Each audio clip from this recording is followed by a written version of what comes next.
వ్యసనరహిత సమాజం కోసం పాటుపడుతున్న మిత్రులందరికీ నమస్కారం. నేను doctor Jayaram Reddy, tobacco controller and home medicine therapist.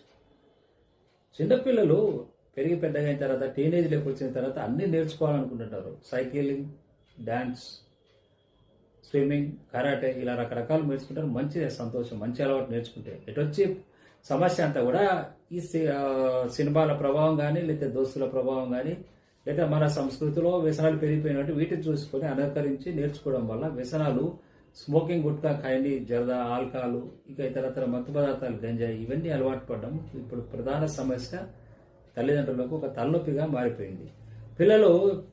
పిల్ల దశ నుంచి యవనంలోకి వచ్చి యూత్లోకి వచ్చిన తర్వాత చేంజ్ ఆఫ్ లైఫ్ ఉంటుంది కంపల్సరీ. కొత్తవి నేర్చుకుంటుంటారు. కాబట్టి ఈ సమస్యలో ఏంటంటే తల్లిదండ్రులకు అర్థం కావడం లేదు, పిల్లల బిహేవియర్ మారిపోతుంది, చెప్పిన మాట వినడం లేదు, డబ్బు ఎక్కువ ఖర్చు పెడుతున్నారు, రకరకాల సమస్యలు, ఇబ్బందులు. ఇక పిల్లలతో చదువు వెనకబడి మంచిగా చదివే వాళ్ళు కూడా చదవలేకపోతున్నారు. అయితే వీళ్ళు తల్లిదండ్రులు ఏమిటంటే ఇమ్మీడియట్గా ఆలోచన చేసేది ఏమిటి, ఏదైనా వ్యసనాలకు అలవాటు పడ్డారా అనేది కంపల్సరీ ఫస్ట్ ఆలోచన చేసే వ్యసనం.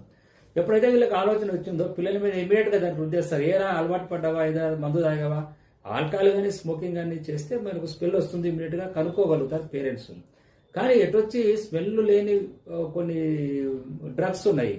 ఆ డ్రగ్స్ తీసుకున్నప్పుడు పిల్లలు దానికి బానిస అయిపోయి అతి తక్కువ టైంలోనే బానిస అయిపోయే అవకాశం ఉంటుంది.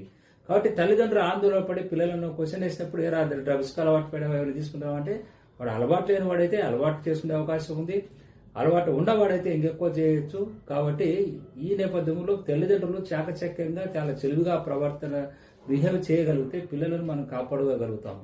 ఎందుకంటే పైన గద్దలు తిరుగుతున్నాయి. తల్లిదండ్రులారా, మీ పిల్లల్ని మీరు కాపాడుకోలేకపోతే పిల్లలు నాశనం అయిపోతారు. కాబట్టి మీ పిల్లల మీద మీకు అనుమానం వచ్చింది, ఏదైనా మత్తు పదార్థాలకు అలవాటు పన్నారని తెలిస్తే మీరు ఒక సింపుల్ టెస్ట్ ఉంటుంది. ఆ టెస్ట్ చేసుకోగలిగితే మీరు ఏ రకమైన డ్రగ్స్కి అలవాటు పడినా అది సింపుల్గా తెలుసుకోవచ్చు.